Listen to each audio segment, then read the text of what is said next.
Hey, babies. Hey, babies. Hey, babies. Hey, babies. Hey, babies. Happy Thanksgiving, everyone. Hi, everyone. Hi, everyone. Callow got his early Christmas present. He got to see Will Levis stink in person. And I got my early Hanukkah present. The Commanders looked like the week 3, week 4 Commanders. Been a while. These years are long. You forget how long they are until you're in the middle of them. Remember those games like in week 4, 5, and 6 when we were totally unbeatable and I was screaming, get people at the trade deadline because we could win the Super Bowl? We're back. Last victory was the Bears game, correct? Right? That was the last game they won? Last game they won. Let's see. They beat the Giants after they beat the Bears. Giants. Okay, yeah. That's right. Yeah. Okay, fair enough. But last home win was the Bears game. Because that was where they're going to get over a Hail Mary, and they did, and they won. Yeah, right. So last home win was the Bears game, though. And all I could think was, I couldn't go to that game because I ran a marathon, and that's over a month ago at this point. And I'm in a whole different world because they've lost 3 in a row, and things are different. And I went to the game yesterday with a friend, and I said, I'm not going to think we're back unless we score 28 points today. Well, first half kind of did that. I was very much back yesterday in the second half, believing in this team. Full-on house party. Yeah. Whoop. There it is. That was back yesterday. That was surprising. The longer, it's so crazy. I'm so close to it. But the longer I do it, the less I know what to expect. Like, I did not expect 3-3 at half against Dallas. I just didn't expect that. And I also didn't expect 21-0 after the first quarter against the Titans, or almost 270 on the ground against the Titans. That actually is a really good defense. Like, none of this is really making a ton of sense to me. Dallas is missing all these guys, and they can play us close and beat us. And I thought, legitimately beat us. Like, I know the game ended up close to the end, but that game was lost in the first half a week ago. Like, they were just outplayed, outcoached, the whole thing. This week was shot out of a cannon. Can't believe I saw what I saw. This was, we were Coach Prime killing Oklahoma State. I mean, like, everybody was Travis Hunter. Like, I don't know what happened yesterday. So that was cool. We get to yell at all the haters.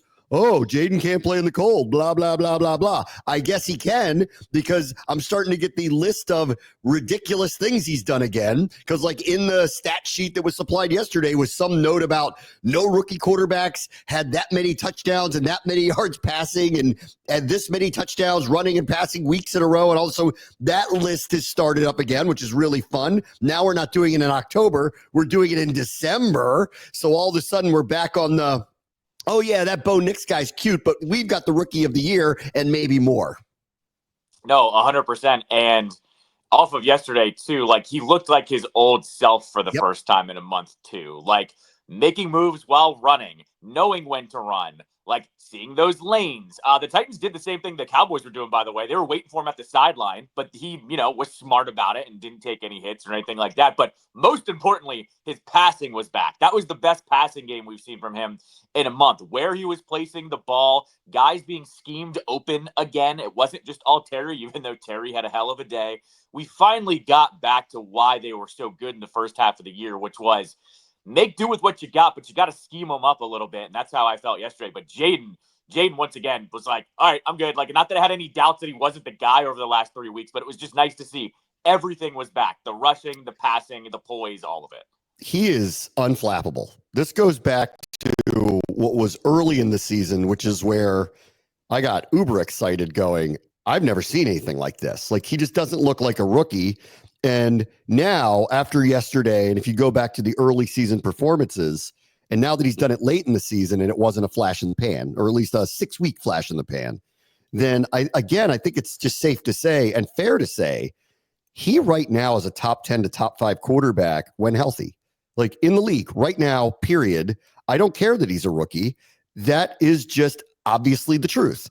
I don't know, like, I don't want to project out beyond it, because look at CJ Stroud this year. Like, he is extraordinarily up and down. I still think he's a very good player, but something's happened this year where they've caught on to him, and his play is very up and down. I know what their record is, but they're kind of like the Chiefs a little bit, except that I don't trust them in December, January like I trust the Chiefs. They're kind of barely winning the games that they win. and then they get rooked by a good team, and he's very up and down. So I don't know what Jaden's going to be next year or the year after that, but I do know what I see this year. And when he is healthy, and I think the bye week's going to do wonders for them in totality, he is a top 5 quarterback. His numbers show it. His feel shows it. The eye test shows it. Like, there were a couple plays yesterday. They were just, run of the mill or don't seem like that big of a deal, where he's backpedaling and throwing to a secondary target. Yesterday was the first time, and I've been yelling about this for a couple weeks. I think the offensive part that kind of dipped for them wasn't that not only were they not getting Terry the ball or moving him around or whatever the complaint was about him. I think they lost some of these secondary targets, and I think the defenses had clued into it. So they're like, bracket Terry, take him away. He's on the same side of the field. And right now, this offense, when we bring pressures against them, the ball's not ending up in the hands of the Olamide Zaccheaus, De'Ami Brown, Luke McCaffreys of the world. And when they were at their best, as Jaden said last week when he was asked about Terry, well, I'm going to put the ball where the defense tells me to put it, basically. You show me where you don't want me to throw it, that's where I'm going to throw it. I think that was lost for a few weeks. Yesterday, that was back. Brown got targets. McCaffrey got targets. He was just seeing the field better yesterday, and he looked like the guy we saw early in the year where we went, oh, my God, we have a unicorn on this team. No, absolutely. And I think, part of it, though, what I would unpack from yesterday was the pass rush. Like, the Titans' pass rush wasn't that much, like, that special or anything to write home about in yesterday's effort, which I think in turn helped everything in this offense. Because I think it has been chaotic these last 3 or 4 weeks, where the offensive line has been banged up, but also dealing with some elite pass rushers. And yesterday seemed to be that mix yesterday where they actually held their ground a little bit more. There wasn't a crazy threat on the other side. And it kind of just helped the offense all around. And once again, it was just nice to have it reinforced that they were dealing with some adversity over the last 3 or 4 weeks. Yes. And it kind of caught up to them. Whereas yesterday, too, though, I will say this, we talked about it last week. I think we both were a little paranoid heading into this game, looking at the Titans' defense, and just to see them kind of just clean it all back up against them, like, the train is back on the tracks, essentially. I landed on, if they're serious about making the playoffs, they have to win this game. Like, right. And the Titans were, I was paranoid because the Titans were getting better. Like, since Levis came back as a starter, his passer rating was way up. He had come off a very good game the week before where he threw for almost 300 yards and a couple of touchdowns.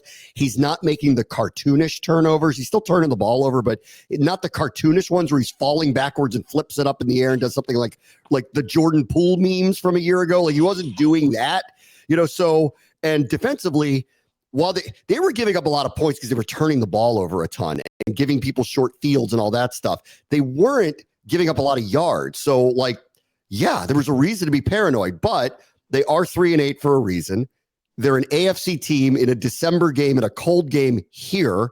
Like, you have to win that. If you're serious about making the playoffs, you have to win that. And not only did they win it, they won emphatically. By Friday, I'm just like, just win. If it's 17-13, I don't care. I don't care how it happens. Just win so we get to the bye week. But instead, collectively, they look like their old selves, which is beyond reassuring as we head into the stretch here, because the reality is the path, thanks to the Ravens and suddenly very flappable Justin Tucker, for whatever reason, we can't win the division. Like, go look at the Eagles' schedule. They're not going to lose enough. Like, even if Washington beats them in a few weeks, they're not going to lose enough to catch them.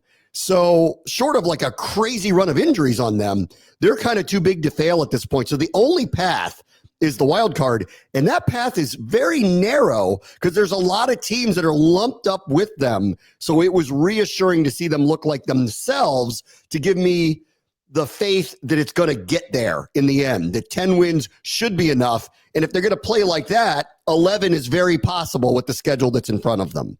No, it feels like they can now stave it off. Like, if they were playing like they did the last 3 weeks, and like, let's say they won yesterday 17-10, and it was a grinded out game, I would be bugging out today going, they're not holding off all of those teams behind them, or there's too much chaos that they're not going to look good. Now, all of a sudden, because they do look like they're back to normal. And once again, like, this is like kind of how we reacted to the Cardinals game.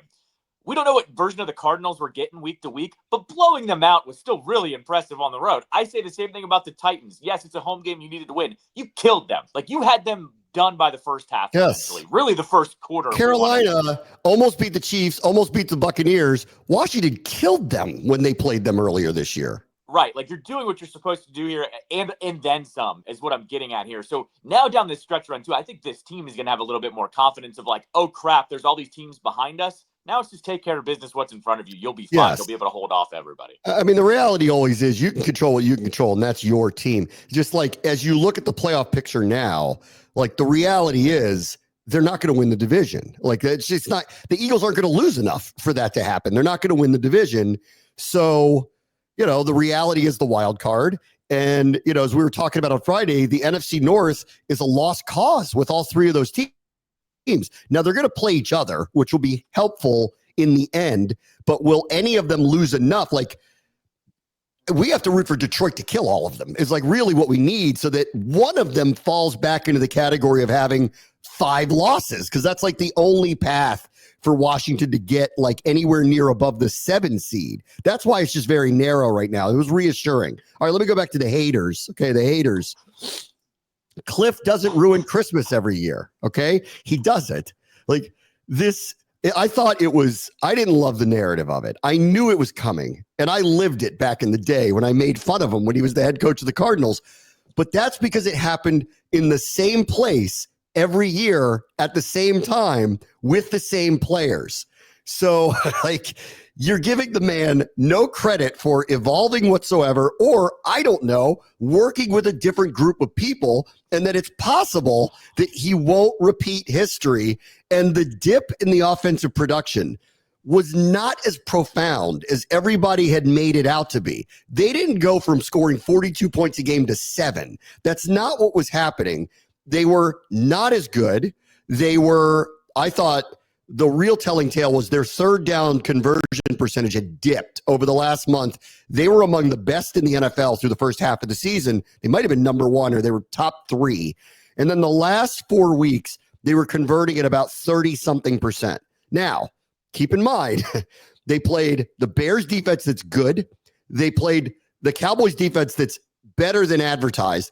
But more importantly, they played Pittsburgh and Philadelphia, who have top 10 defenses. So guess what? The competition there matters a little bit. And it was funny, like when we talked about it on the pregame show, or we talked about it here and other places, I would go, guys, like, you do realize this is a top 10 offense in yards and a top 5 scoring offense.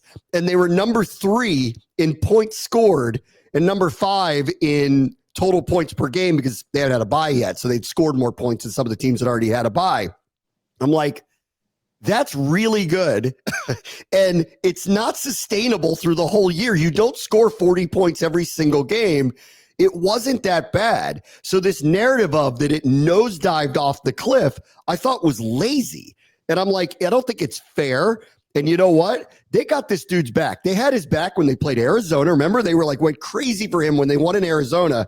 And I'm telling you, they all heard it. And they can't even pretend that they didn't hear what they heard last week, because this team showed up yesterday on offense on a mission to prove a lot of people wrong in a lot of ways.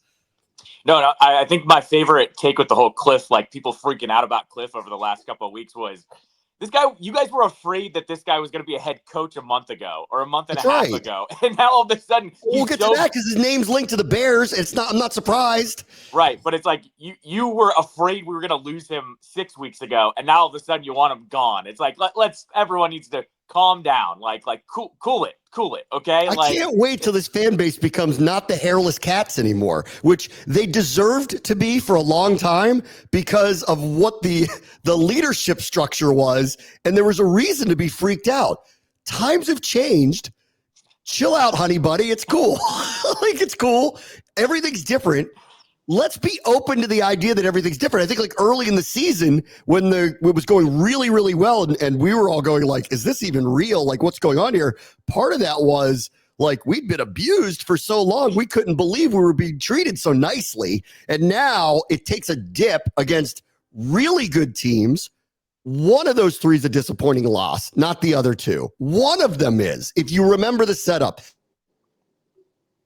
they needed a bye week 3 weeks ago. They caught Pittsburgh and Philadelphia in a 4-day span. That's a bad setup for them. The only one that I'm disappointed about, the only loss they've taken this year that I'm like, Ooh, I wish we had that one back, was the Dallas game, because that thing was set up for a bounce back and a win off a midi bye, your home, 2-game losing streak. They're missing a million dudes. Like, you got to beat them.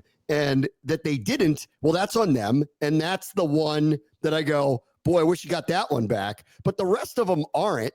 And then everybody just turns into the hairless cats running around going, our offense is dead. Our offense is dead. Jaden's going to freeze to death. Like, it's just crazy. Like, relax. Everybody, we're going to be fine. Relax. Act like we've been here before. I know it's been a long time, but act like it. I was like, you're talking to someone that's 35 that hasn't been there before. So over half the fan base hasn't been there before. They don't know how to act. That's where we're at this point. It's also, you know how this goes too. One, like, you have people that when we lose one game lose their minds. Two, okay, a little bit. Three, everybody, the crazies are out. It's the purge. Like, cue the sirens, because everybody needs to go. That's what happens when it's three. And I think I go back to one of your points. I think you said it last week or the week before. Or you must have said it last week after the Cowboys game, where you're like, this is the NFL. Bumps happen. Like, every team does this, where they lose a couple of games. There's a bad stretch. This team happens to have theirs before their bye week even hits, and they lose 3 in a row. Quinn said it after the Cincinnati game. When I said to him in the locker room, I said, there are going to be a lot of people paying attention to you guys after this. You did it on Monday Night Football. You did it with amazing plays. You outscored that team that needed to win. That was an incredible atmosphere. We haven't had a win like that in a while, and it's your first big one here. And he just looked at me and he goes, don't get on the roller coaster. Well, the roller coaster goes down, too. There is not a single team that doesn't have bumps in the road. Even Kansas City, that has one loss, there are people, and they've won multiple Super Bowls, and people are going, that ain't real. They're looking at that going, that ain't real. Every week, they're the luckiest team in the NFL. They should have 3, 4, 5 losses by now, but they don't, right? But they don't. So, like, it's never going to be smooth, and you're never going to go 15-2. Okay? So get over it, right? If you end up winning 10, 11, 12 games, you'll look back and go, that was a great season. No, 100%. I think what has to happen here too is you have to compartmentalize who was injured over this stretch too. Like, Brian Robinson was not the same until yesterday, essentially. The offensive line was banged up all across the board. Like, I think this is where it comes in of the, hey, remember they had to turn over half the roster and they've nailed a lot of those signings? Well, you can't nail all the backups too, where you're signing practice squad guys. Like, this is where really the roster starts to kind of take shape when you get injured and you can kind of get along with whoever you've got there. This is where I've kind of landed over the last couple of weeks is they got banged up a little bit. And there's just only so many guys you could have signed this offseason to clean things up, not to mention your key injuries. Like I said, Robinson was clearly banged up a little bit.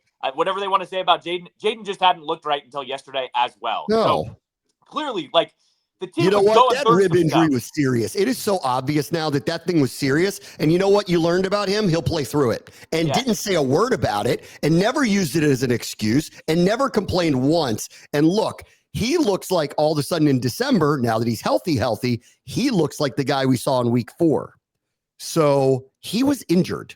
Obviously, but because we don't know him well and they're not sharing much, and why would they? They never told us how serious it was. But look at how he's playing now and tell me he wasn't injured 3-4 weeks ago and put a smile on his face and played through it anyway.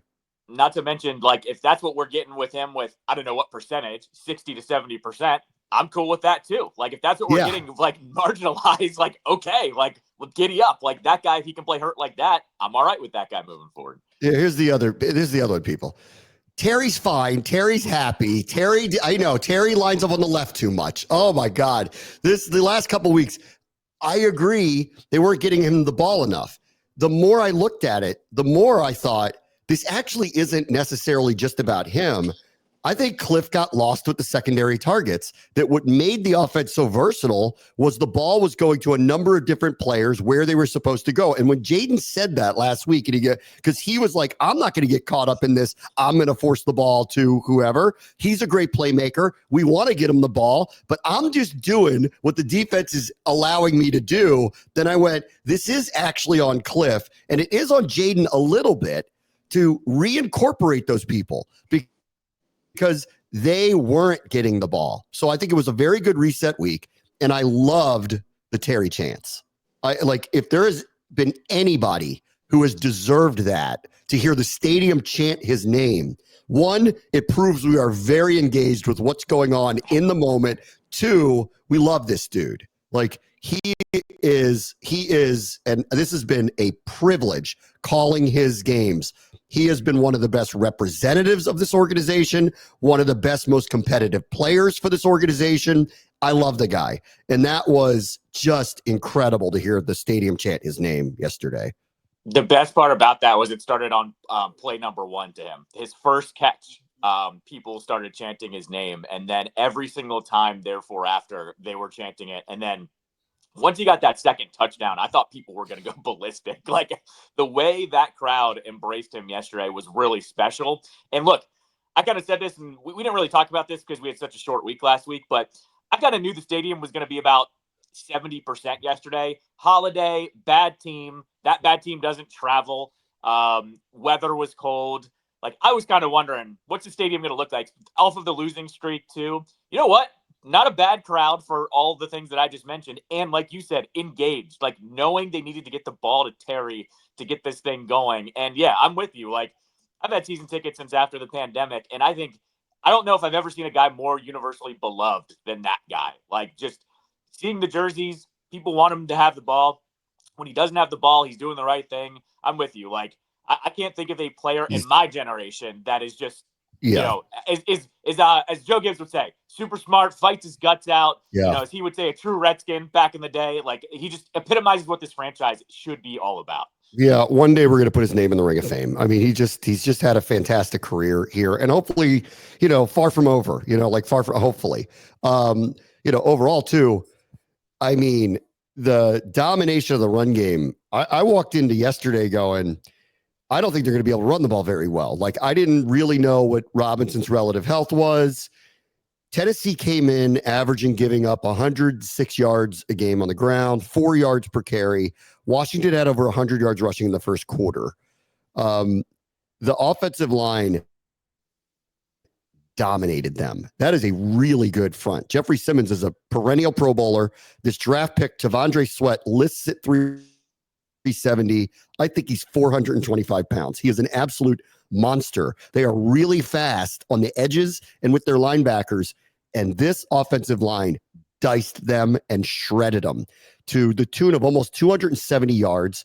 Chris Rodriguez, who has been up and down from the practice squad 5 times, cut because they couldn't do any more moves with him. Eckler gets hurt, he's on the street, comes back, and almost rushes for 100 yards. He deserves a lot of credit. The run game domination was something that was like early in the season. And honestly, if they're going to be able to somewhat regularly do this, this works in December and January. It travels everywhere. No, and this was like, I think the shock of the day was just how well it was working. Not to mention, Robinson on the first carry of the game has the longest career. I don't know if it was first carry. You might have to correct me on that. But it was the first run. Okay, so first run has the longest run of his career, 50-yard touchdown run, and no one wanted anything to do with him as well. This is where what you were talking about earlier comes into play too. That AFC team, cold weather, on the road, they don't want to have anything to do with that guy once he gets a full head of steam. And so that set the tone too for me, like, oh, okay, it's going to be one of these games where if you just get Robinson the ball a bunch, they'll be fine. And then we've seen this before, though. When they get into complementary football, they can just start running the ball with whoever they've got back there too. And I think you're right, though. It's been crazy that Rodriguez does step up in that situation too, with McNichols there as well, who's been there all season long, essentially. The fact that it hasn't mattered who's behind Robinson has just been also really fun to watch. The fact that Robinson didn't play in the fourth quarter was perfect for me, because that's a guy that they kind of go as he goes too. He's going to be super important for them down the stretch, and to see him dominate at first and be able to pull him, best of both worlds on that one. Last thing real quick. Not that it's that I care, but Titans, what was your game plan? Have you watched us? Because Tony Pollard ran the ball 8 times. And I know they got behind early and everything, but they had creeped back into where it was a 2-score game. And I don't know if you've been paying attention to the Commanders this year. We can't stop the run. So thank you. Like, I don't know what in the world they were thinking. I think they just got behind and lost their cool and didn't know what to do. And once Will Levis is throwing the ball triple the amount of times that they're running it, we're winning 99.9% of the time, period. Well, it's documented on this show. When you got Will Levis, you got to let him take over the game. So, like when you got that guy back there, you got to let him, start slinging it a little bit. I was a little disappointed we didn't get the Will Levis meme moment yesterday. We did get the suplex though, when he got suplexed on that one sack, which I loved. But we didn't get the like all time, like this is the worst moment of the week moment. I was a little disappointed in that. The Jordan Poole chuck it like this up in the air and just see what happens. Right. Yes, exactly. Yeah, we didn't get that. Yeah. That's true. All right, be right back. Bram watch the show. ESPN 630, the Sports Capital. All right, welcome back. Buried in the blowout was Emmanuel Forbes was released. I am a little surprised. I will start there. I am a little surprised. I was asked, it's the first question I always get. Are you surprised? I am. I do, or at least believe the reporting. I don't know for sure, but I do believe the reporting that they tried to trade him at the deadline. And there was no, maybe there were offers, but maybe something they didn't want. And last week was very telling when Michael Davis and Benjamin St. Juste were rotating. Okay. And Marshawn Lattimore, I'm pretty convinced is going to be playing against the Saints in a couple of weeks. He was quote unquote close to going this weekend. I guess they determined they didn't need him, and in the end, they didn't need him this weekend. So he'll be back sooner rather than later. That's going to be a boost for this team, obviously. Forbes clearly has fallen out of the rotation because they're rotating the corners that are struggling, and he's not one of them rotating. So, I think they gave it the old college try with him. It didn't quite fit for them either. I was hoping that this defensive, group and staff who have turned corners through the years into interception machines would unlock that for him. It didn't happen. Clearly, his future was limited at best with the team. And you know what? Like, they're giving him an opportunity to catch on with somebody else now, as opposed to riding the bench and being inactive for the rest of the season, because that's exactly where he was heading. And so I wish him luck. I hope he finds his next spot. I actually think he's a very nice guy, nice kid. And I think he's undersized. And unfortunately, he's going to have to get a lot of interceptions to show value on the field. That just didn't happen for him in either one of the defenses he was in these last couple of years. I know everybody piles on Ron's draft picks. That's a fun narrative because here's another one. But these guys didn't pick him. So it is what it is. No, with Forbes too, like I'm with you. Like, dude never had a bad attitude or anything. That's always worth mentioning with some of these guys. He and Jamin Davis to me were cut off the same cloth. Like, just didn't latch on, but still really worked their ass off since they got here. But with Forbes too, this actually is what I predicted at training camp. You can go back to our shows and listen. I thought Davis was going to be the one to bump him off at some point. I just didn't think. I just didn't think it was going to be this late. And when it wasn't catching on, I was just like, okay, this is just the state of their room, right? Like, they're just keeping these guys because they don't really have any kind of, crazy competition going on. But now, this is kind of the crazy part. It's not just him, but we had Fedarian Mathis inactive yesterday because of how practice has been going too. And that was a surprise.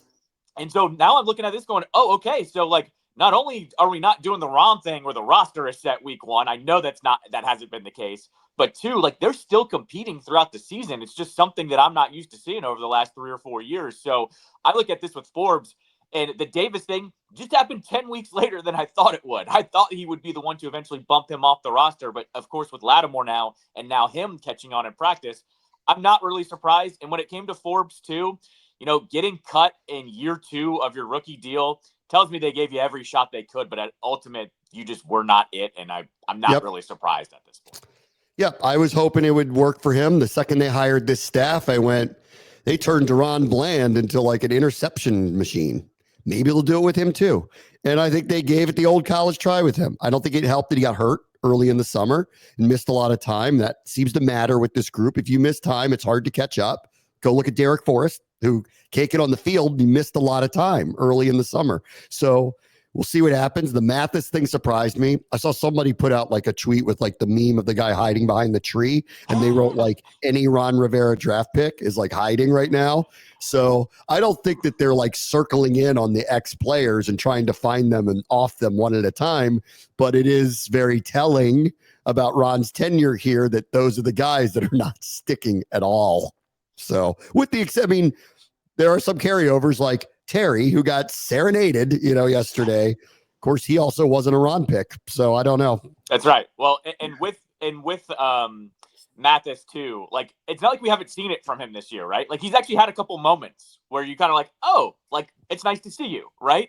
So this is one of those situations where maybe also like how I am with like hockey analogies. This could be the hockey analogy too of we're going to scratch you going into the bye week. We want you to come back on the other side ready to compete for the last, 5 weeks of the season. And that could be one of these factors as well. I don't discount this coaching staff doing that with a guy like Mathis. That's right. So we'll see. All right, let's get to the other games around the league. Is it Penix time, playa? Kirk had a doozy yesterday. Vegas said this was going to happen. They made the Chargers favorites on the road at Atlanta. This was one of the good results that we got. We want Atlanta to lose because, the narrow path to the playoffs is it's going to get jumbled right at the bottom of the wild card standings. And Washington's got like a 2-game lead on everybody, but that is fleeting because they're going to play each other. So somebody's going to move up. We needed a result like this. Kirk was bad. Atlanta, I'm sure, is freaking out. And frankly, if they lose a couple more games, I wouldn't be shocked if he plays against us in a few weeks, but he's the quarterback for them. No, especially with how close this division goes. And if Kirk continues to crater, because that's the word I'll use is crater, they are going to have to go in another direction just to try to jumpstart the team. And it wouldn't shock me if we saw him, to be completely honest. Their downfall needs to be studied, though. Kirk was doing Kirko chains in the first month of the season. People loved him. And now, window dressing. You had Joe Buck saying the Falcons' offense is taking off like a month ago. And I've never seen a team just completely fall apart like this. Nope. Unreal, honestly. Unreal. I never bought it. Never, ever. And the second they drafted this guy, I went, that's a really crazy thing to do. That's how you mind F the other players on the team when you do something like that, including the guy you picked. It's messed up. He's like a warlock that's just walking around the facility every single day. Oh, Steelers country. Let's ride. Russ threw for 414 yesterday. They outscored Cincinnati. Uh-oh. And now that Baltimore lost, they're cruising to that division. So they're going to have at least a home game. And if they can get lucky and get the Chiefs to lose one or two of these things, they could be vying for the 1 seed out there. This was the game that stunk from Vegas over the weekend. Like, Bengals being favorites against them was so weird. And I didn't think it was happening like this. But I just thought sometimes you need to just, not overthink this. The Steelers have eked it out against a bunch of teams, including us, over the last month. Why would they fall to that team at this point in the season? I did not think it was going to be like that. And by the way, he's not probably going to get a lot of it, but Mike Tomlin should get some votes for Coach of the Year for all of the reporting of it was his decision and his decision alone that Russ should start while things were okay with Fields. They weren't amazing. I would like to say I fully 100% agreed with it at the time and even said at the time, look it up, that if they don't play him and don't find out who the right quarterback is for them, it's malpractice. And everybody dislikes Russ. That's all it was. And I was the whole time I'm going, Fields ain't it for them. You've got to play this guy. And if Russ doesn't work out, you can always go back to Fields. Yeah, but what I thought was funny was we don't see this often in Pittsburgh where the reporting was all of a sudden everyone distancing themselves from Tomlin. We don't see that often. That was a little Dan Snyder-ish where it was multiple reporters saying, this is Tomlin's decision alone, no ownership involved, no off. It was everybody going, this is Tomlin's decision only. And the fact that the reporting came out like that, I think it should be treated as such. If he made that call all alone, which it sounds like he did, he deserves some votes for Coach of the Year. Well, I love me some Mike Tomlin. Those press conferences every week, phenomenal. They're phenomenal. Did you see him in post-game dancing with Najee Harris yesterday on his Instagram? Yes. So there was that. Yeah. There was that clip. And then another player, I guess, looked over while they were walking off the field in the locker room. They looked down, and Tomlin had a mic. And the player goes, "Oh, you were mic'd up this whole time." And Mike Tomlin turns to him and just goes, "Shut your ass up." And they just keep walking into the locker room. Like, the vibes on that team are actually very high right now. Right. Let's see. This was a good result, I think. Vikings get by Arizona. I think that's good for us. We want the NFC West teams to remain really jumbled so that only one of them wins the division and none of them actually get to the wild card, because that's what I don't want. Like this, I think it's a good result because after watching the Vikings, to get ready for the Titans game, they played the Vikings a couple weeks ago. So I watched them, and I've now seen the Vikings a few times, and I was not much of a believer without really watching them. And now that I've watched them, I'm fully in that they're real. Like Darnold is playing better than I think you could imagine that he would. Their offensive line's really good. They obviously have great weapons, which headlined by Jefferson and Aaron Jones. And defensively, they've got this faux pressure, you don't know what's coming thing, maybe better than anybody in the NFL right now. They got sneaky pass rushers. I buy them. Like I totally buy them now. So I actually think that this is a good result, I think, because it just jumbles up the NFC West and let the NFC North fight it out, because I think the Vikings are a lost cause to catch them. I don't think they'll lose enough. But Arizona, we need them out of the way. So I thought this was a good result for us. No, I agreed. I've been saying this for weeks. The Vikings defense is what has me believing with them. This is how, people kind of forget about this. Before they went and got Kirk, remember they made it to the NFC Championship game with Keenum. But the reason they made it to that NFC Championship game was because of how good their defense is. They finally have gotten back to that, and Darnold is better than Keenum was way back when. So I look at them and just think, play good defense, toss it up to Jefferson. If they're doubling Jefferson, go to Jones. I like their makeup. I don't know how far they're going to go. I don't put them as contenders, but they're a team that scares me. They can show up anywhere and win with that formula. I've believed in them this whole time. And with them beating Arizona, I don't really know anymore. We're so jumbled at this point. I don't know what I'm really rooting for. So this is where I just fall back into Washington needs to just keep winning ahead, who's in front of them, because I don't know what they actually need at this point.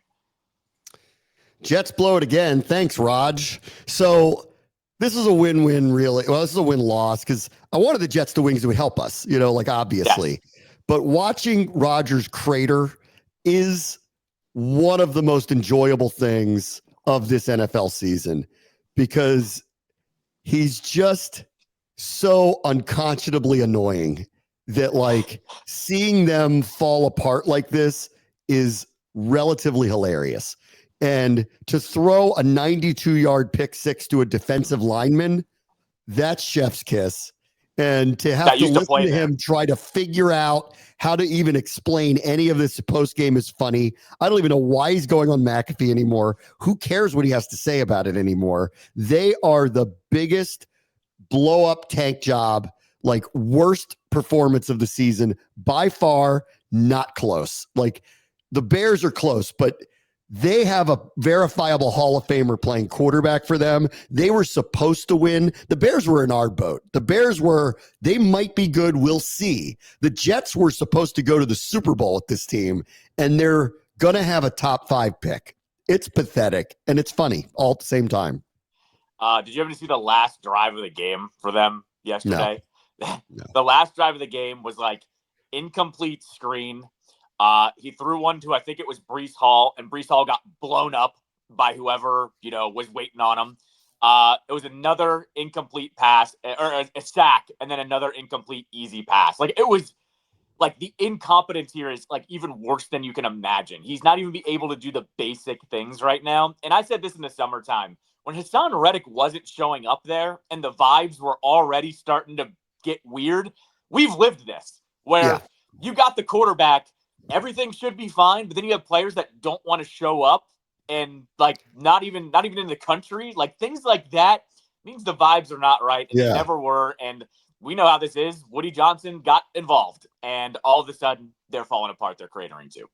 Yeah. When you're I'm not going to go to the mandatory practices because I'm in Egypt. Well, why are you in Egypt? Because I am. Right. Well, I don't think you're serious. And then sorry that I believe that, but I believe that to be true. You're not serious. Yeah. You're in Egypt, and then Hassan Reddick is in Japan. I don't know. Like, that tone has been set that, okay, we're not that serious here. Maybe we don't need to, work out as hard or whatever. Yeah, the vibes were off. Rambo's surviving New Orleans. I don't know. I mean, like, that could have gone either way. I mean, both of them are kind of in it, kind of not. Rams have a better record. I obviously trust them more than the Saints, so I would have liked the Saints to pull that off. They don't, so that's unfortunate. Come on, Panthers. I mean, for crying out loud, they had them. They scored with 30 seconds left. The game was over. I was watching the Eagles-Ravens. I look up and they said, go to overtime. I'm like, what in the world happened? So that would have been, boy, that would have cleared a path if we could have gotten that one, but we didn't. So that didn't work out. Red zone specials. Colts beat the Patriots at the last second. I give them credit for going for two. I know we make fun of Trevor a lot, but that was awful yesterday, what happened to him in that game, and I hope he's okay. That was just really, that was terrible, terrible, terrible thing to watch. The 49ers, I think, are done. Just too many injuries. Doesn't look like Christian McCaffrey's coming back at all. They are a comedy of errors. Everything goes wrong. They can go wrong. They still have a very hard schedule. So believe it or not, they're not going to make the playoffs this year unless for some reason they somehow win that division, which doesn't even feel likely at this point, but they're not going to win the division. So we'll see what they look like next year. I bet they make some changes. And then there's this one. Justin Tucker's broken. I don't know how or why or what happened, but the expiration date was hit on him. He's missing a ton this year. And the Eagles took advantage again. And anything that is like in any kind of third and manageable, they are unstoppable. Saquon is, in my opinion, the MVP this year. And they might be the best team in football right now. They might be. And Sirianni would like to tell you they are. He'd like to point at the camera and make weird faces at you to explain to you that they are. But until proven otherwise, they kind of are right now. It is such a cheat code to be in a close game in the third and fourth quarter in December and just go, simplify the offense, hand it back to that guy and just watch him work. And he did it again yesterday where he delivers a dagger to the Ravens. I'm not surprised. You and I were on this one too, where we just thought that the Eagles were going to eke this out because they're going to go to him. And that's exactly what happened. That's how it's been shaping out the last month here. And for the Ravens too, having this Justin Tucker situation in a year that you're a Super Bowl contender, that's like, don't want anything to do with that one because that dude's a Hall of Famer and you're going to have to address that problem. They've lost games because of him this season. Good luck with that. I don't want to deal with that one. Defense is average at best. Kicker is now unreliable. And Lamar yesterday was doing the year 2, year 3 Lamar passes where he was throwing into triple coverage. He was wildly inaccurate. Like, that one might go sideways because they're clearly not going to win their division. So that one might go sideways on them. They'll probably make the playoffs, but who knows actually? I think my favorite quote in post game of that one was Lamar in the post game said, "My mom cussed me out after the game saying I should have ran the ball more." And I'm like, yeah, dude, you should have run the ball because you shouldn't have been passing against that Eagles secondary. That Eagles secondary has been hyped up for the last 2 weeks. You shouldn't have been trying to force it against them. So yeah, they need to figure it out. All right, we'll take a quick break. Bram wants to show his PM 630, the Sports Capital.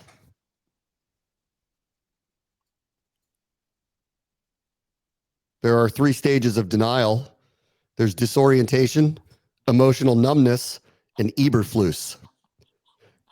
I know it happened on Thursday, which in news cycles was a long time ago, but the end of the Bears game was one of the funniest things I've ever seen in my life because it's on Thanksgiving and because the entire country is literally watching it. So those who might have heard about the Hail Mary or saw the blocked kick against Green Bay, but weren't really watching it and don't really know the depths of how bad they have screwed up so many things this year. This was amazing. And I think my favorite part of it was Eberflus coming out afterwards and defending it, saying they handled it very well, which is, are you insane? Like, can you just admit, why can't someone just admit we really screwed that up? I think it would have gone a long way. He probably would have gotten fired anyway, but at least it would have been honest, because to walk out there and convince yourself that they did nothing wrong when they had a timeout and let 30 seconds run off the clock without even getting a field goal off to tie the game, it's insanity. And you'd have to think that everybody around you is so stupid to believe something like that. That was, I mean, Have you ever seen worse clock management? I mean, there's been a lot of really bad examples, but I don't think I've ever seen anything like that. And I thought Nance was all over it. He's like, this is going to be a disaster. Like, as the seconds were counting down, like, what are they doing? No, this was a game that, because it was Thanksgiving, I was only like half watching. But when the final drive is happening, you turn your attention to it. And I'm like, oh, are they out of timeouts? What's going? No, there's one time, like, my brain is going, what are you guys doing? You can stop the clock here. You can extend this game. I have no idea how that happened. By the way, too, I just want to say this. The Bears can't even fire a coach correctly. They let him do his post-game presser on Friday morning and then fired him at noon. Like, they can't even fire a guy correctly. And, like, I'm just so happy we're not that team anymore. Because, like, this is what this team used to do here. That was hilarious. And by the way, on top of all of that, you know how this works in the news cycle. The second he was fired, the Bears reporters, Rossini, everyone dropped the hit piece of the players were screaming at him in the locker room on Thursday. Like, how did you not fire him right after the game? Like, it's unreal how much they botched this. And guess what? Now Caleb gets offensive coordinator number 3 of his career next year. Like, have fun with that. You guys have botched this whole situation for the past year. Not surprised. And like you said, for Eberflus to not even say, I screwed up, dude, what are you doing? Like, what are you doing at that point?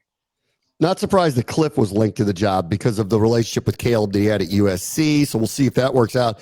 I did find this very noticeable that the Sporting News and then a couple of the Maryland people were linking Loxley a little bit to the job, which I have a hard time buying that he would get that based on the results. But still, that actually read to me, he's worried that he's not going to be at Maryland. And I don't know whether he should be or should not be, because I feel like he's safe contractually, but the results are just literally not there. So, at some point, when does Maryland go, we have to be better than this? Because they're not even going to make a bowl this year. And so I always read that as people who are putting their name out there in advance. So I read it that way. And then I don't know if you saw the end of the Maryland-Penn State game where Loxley got all pissed off at James Franklin because James Franklin tried to score late on them, and James Franklin was like, you kept your ones in. We put our 3s and 4s in. I'm going to let them play. Deal with it, dude. To which point I'd go, I agree with you. And to Loxley, who, listen, I like Mike. Everybody likes Mike. I would say this for 3 years.